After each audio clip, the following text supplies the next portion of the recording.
என்னுடைய சகோதர சகோதரிகள் அனைவருக்கும் என்னுடைய பணிவான அன்பான வணக்கங்கள்.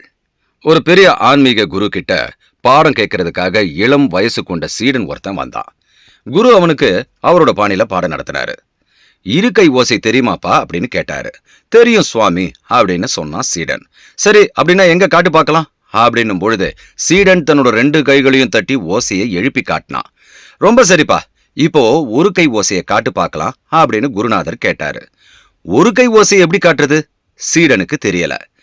சரி கண்டுபிடிச்சு கொண்டு வா அப்படின்னு சீடனை அனுப்பிட்டாரு. சீடன் யோசிச்சு பார்த்தும் கண்டுபிடிக்க முடியவே இல்லை.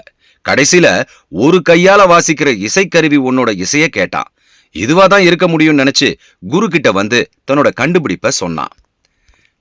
ஆனா அது இல்ல ஒரு கை ஓசைன்னு அந்த குரு அதை நிராகரிச்சிட்டாரு. மலைப்பகுதிக்கு போன அந்த சீடன் அதை கண்டுபிடிக்கிறதுக்காக தியானத்துல முழுகினான். அவனோட காதுகள்ல அருவியோட ஓசை மென்மையா விழுந்தது. அதுவா இருக்குமோன்னு சந்தேகப்பட்டு குரு கிட்ட ஓடி வந்து கேட்டான். இது தண்ணி விழற சப்தம், இது இல்ல ஒரு கை ஓசை அப்படின்னு சொல்லிட்டாரு. சீடன் தலைய பிச்சுக்கிட்டான். திரும்பவும் அமைதியில மூழ்கி இருந்து அந்த ஓசையை கண்டுபிடிக்க பார்த்தான். காத்தோட பலவிதமான ஒலிகளை கேட்டு அதுவா இருக்குமோ அப்படின்னு குரு கிட்ட போய் கேட்டான். இப்படி பறவைகளோட சத்தம், விலங்குகளோட சத்தம், இடியோட சத்தம், மழையோட சத்தம்னு எல்லாத்தையும் அவன் குரு கிட்ட சொல்லிட்டான். இன்னும் நீ கண்டுபிடிக்கவே இல்லை, அதை நீயே முயற்சி செஞ்சு கண்டுபிடிச்சிட்டு வா அப்படின்னு சொல்லி அனுப்பிட்டாரு. அவன் திரும்பவும் அமைதியா இருந்து ஆழ்நிலை தியானத்துக்கு போனான். அவனுக்குள்ள ஒரு ரீங்கார ஒலி கேட்க ஆரம்பிச்சது. எல்லாருமே அமைதியா இருக்கும் பொழுது அவங்கள அறியாம அவங்களே அந்த ஒலியை கேட்க முடியும். அதுபோல அவன் கேட்டதை குரு கிட்ட சொன்னான். அந்த குரு அவங்கிட்ட சொன்னாரு, இது ஊமை ஒலி, இதுவல்ல ஒரு கை ஓசை அப்படின்னு சொல்லிட்டாரு. எப்படிதான் சாமி அதை கண்டுபிடிக்கிறது, எதுவுமே புரியலையே அப்படின்னு அந்த சீடன் மனம் உடைஞ்சு போயிட்டான். இதை கண்டுபிடிக்காம நீ இருந்தென்ன பிரயோஜனம், நீ தற்கொலை செஞ்சுக்கோ அப்படின்னு அந்த குரு சொல்லிட்டாரு.